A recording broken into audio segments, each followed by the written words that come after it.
Okay, hold on. I'm going to do it. So wait for the cue. Yeah. After moving through the entrance, you find yourself in a much larger room than the others. A large ring protrudes from the centre with a small set of stairs leading up to it. You prepare yourself for what is to be the final challenge. A suit of armour stands ominously in the centre of the ring. It wields a tall, slender sword in its right hand.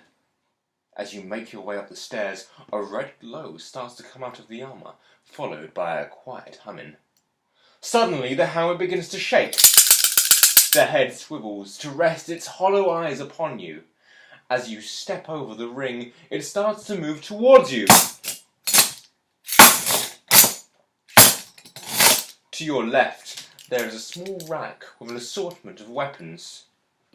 You have a choice. A sword, proceed to 25. B, a staff, proceed to 26. Or C, a dagger, proceed to 27.